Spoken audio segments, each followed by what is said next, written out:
그러면 인지적인 측면에서 제가 참 조심스럽긴 합니다만 사실은 난 뭘 해도 안 돼라는 생각을 아이들이 하게 된 이유는 예전에 제가 고등학교 10년 전에 아이들을 가르칠 때도 우반, 열반, 우등반을 운영을 했죠. 심지어 지금도 1등부터 20등까지 아이들이 있는 독서실을 운영하는 학교가 있고 20등부터 40등까지 그런 아이들만 들어갈 수 있는 독서실을 운영하는 학교도 있고 그 20등 안에 들어서 독서실에 들어가서 공부하는 아이들은 과연 편안할까? 우월하다는 생각을 할까? 사실은 누구도 안전하지 않은 게임을 우리는 해왔다라는 거죠. 난 그냥 잘할 수 없는 애인가 봐 라는 생각을 자연스럽게 받아들이도록 이 사회가 강요했고 소 등급 매기듯이 트리플 A, 더블 A, A 플러스 등급 이렇게 아이들을 나누는 일이 이 사회에서 있었다는 거죠. 그리고 부모님들도 이걸 너무 당연하게 받아들이셨고 일부 사교육 학원을 가기 위해서 엄마들은 사교육을 또 받아서 사교육을 가는 상황, 굉장히 유능한 사람이고 난 뭐든지 할 수 있는 사람이야 라고 생각하지 못하는 환경 속에 있었던 거죠. 아주 오랜 시간 동안 우린 그렇게 했고 아이들 스스로 끊임없이 자기 자존감을 돌아볼 때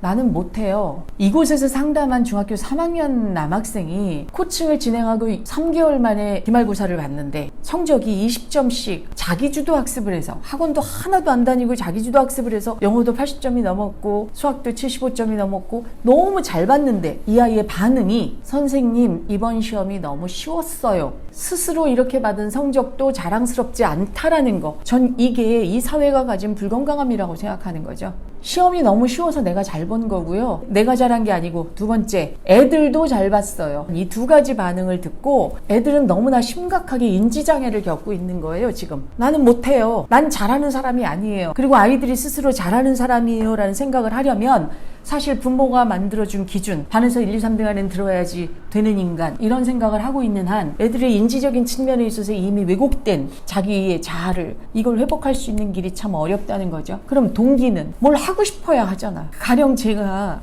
이 촬영을 하기 전에 너무 많이 아팠는데 그래도 이게 좀 정리가 돼 있어야지 잠이 올 것 같은 기분이 들어서 어제 감기가 들어서 진통제를 먹으면서도 2시간을 청소를 싹 하고 가을옷 다 꺼내놓고 집에서 그 동기는 뭐였냐면 내가 이게 정리가 돼야지만이 잠이 올 것 같은 기분이 들어서 밤에 그걸 정리했다는 거죠. 내가 하고 싶으니까 그걸 한 거예요. 그게 없다는 거예요. 아이들은 그거를 몸이 아파도 진통제를 먹어도 그걸 하고 싶은 마음이 있어야 하는데 내적인 동력이 없는데 아이들이 이걸 어떻게 할 수 있나요? 그리고 중요한 건 이게 없어도 끊임없이 칭찬하고 괜찮아 이 정도면 됐어. 너 공부를 못해도 넌 내 아들이야. 정서적으로 지원해주는 응원군이 있다 그러면 아이들은 거기에 동기가 생길 수 있어요. 엄마 마음에 들고 싶어서, 우리 엄마 칭찬받고 싶어서라는 동기가 생길 수도 있죠. 부모의 인정을 받고 싶어서라는 동기가. 그리고 이 무기력한 아이들이 공통적으로 보이는 특징은 이 세 가지 상황에서 그 어떤 것도 만족할 만한 게 없다는 거예요. 인지적인 측면도 동기적인 측면도 정서적인 측면도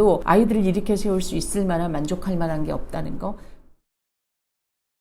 저는 이 경제적인 결핍 문제에 대해서 이 시대에 사실은 누구도 예외일 수 없다고 생각하네요. 그런데 사실은 경제적인 문제는 물질적인 문제는 사실은 가치 기준의 문제이지 전 이게 절대적이라고 생각하지 않습니다. 벤츠를 타고 싶은 사람의 결핍이 문제인 거지 벤츠를 못 탔다고 해서 가난한 건 아니거든요. 사실 아이가 느끼는 그런 결핍감 뒤에 사실은 부모의 결핍감이 있다라는 거죠. 그렇다고 그러면 이 문제를 그러면 돈을 벌어야 해결되잖아요. 이렇게 단순하게 해결할 문제는 아닌 거죠. 돈을 벌어도 결핍하거든요. 그 심리학적으로 인간의 결핍감이 물질적인 거에서 기인한 결핍감이라면 그건 사실 채워줘도 채울 수가 없는 거니까. 제가 사교육 현장에 있을 때 참 안타까웠던 게 학원비 결제일이 되면 택하시는 결제 방법은 선생님 아이편에 카드 보내드려요가 첫 번째. 이제 두 번째는 부모님이 그래도 한 달에 한 번 직접 오시는 케이스가 있고 뭐 세 번째는 무통장 입금하시는 분들도 있죠. 그러나 전 이 모든 케이스들이 별로 바람직하지 않다고 생각하는 이유는 돈의 개념, 경제적 가치의 개념을 아이들이 배울 수가 없다라는 게 문제라고 생각합니다. 아니 한 시간이 가지는 돈의 값어치가 얼마인지 사실 뭐 학원하는 학원장 입장에선 아이가 이 한 시간이 가지는 돈의 값어치를 깨닫는다는 건 별로 반갑지 않은 얘기일 수도 있죠. 일정 부분의 도움이 필요하다면 사교육을 받아야 된다고 생각하지만 그러나 그것이 가지는 가치 교육이 돼야 된다라고 생각하는 거죠. 그게 이루어지지 않는다고 그러면 사실 돈이 많다고 해결이 되나요? 수학 한 과목에 250만 원짜리 과외도 있는데 사실 가치 교육이 되지 않은 상태에서 경제적인 결핍 문제가 이게 해결이 될 것이냐? 저는 그렇게 생각하지 않아요. 끊임없이 하는 거고 더불어 부모님에게도 그 말씀을 드리죠. 지금 하고 있는 이 모든 사교육들이 다시 세팅될 필요가 있다라는 말씀도 드리죠. 끊임없이 뭔가 이 사교육 문제 또는 자녀교육 문제에 돈을 쏟아부어야 되는 상황에서 아이가 겪고 있는 심리적인 문제 이전에 부모가 느끼는 허탈감, 그 좌절감도 있죠. 끝이 보이지 않으니까요. 이런 부분들, 아주 실질적인 부분에 대한 코칭도 이루어집니다.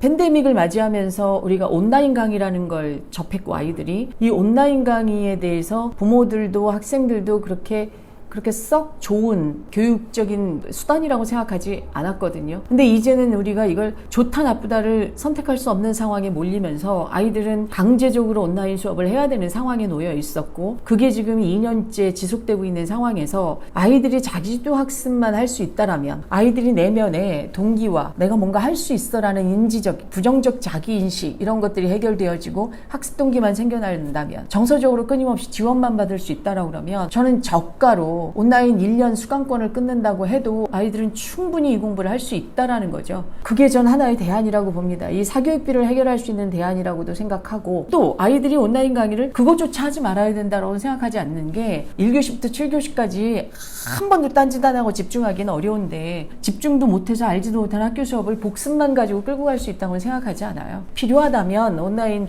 강의를 통해서라도 필요한 강의를 골라 듣고, 강의를 통해서 내가 필요한 부족한 부분을 채워가는 부분이 있어야 된다고 생각하죠.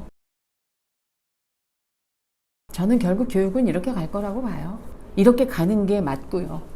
그리고 뭐 이거는 녹화가 되는지 모르겠지만, 이 팬데믹 이후에, 코로나 이후에 절대로 많은 사회학자들도, 또 심지어 병리학자들도, 또 환자를 치료했던 의사들도, 많은 경제학자들도 하는 말이, 저희는 코로나 이전의 삶으로 돌아갈 수 없어요. 돌아갈 수 없다라고 그러면 어떻게 코로나 이전으로 다른 건 다 못 돌아가는데 이 사교육, 교육 이것만 코로나 이전으로 돌아갈 거라고 생각하는 건, 그건 너무나 미련한 생각이죠.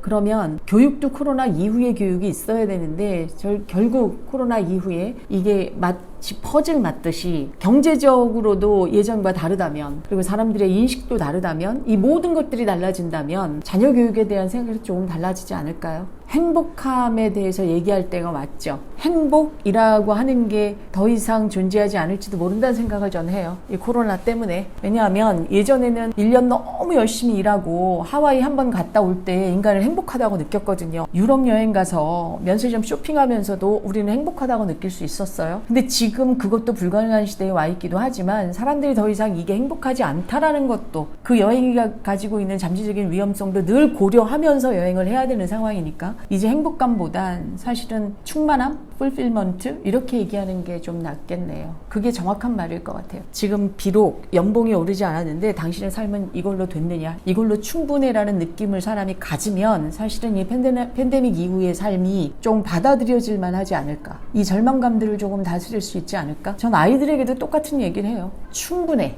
더하지 않아도 괜찮아. 충분해. 물론 충분하다고 얘기해도 아이들은 스스로 동력을 받아서 너무너무 열심히 하는 아이들이 많지만, 그게 지금 필요하지 않을까? 그런 생각이 좀 드네요.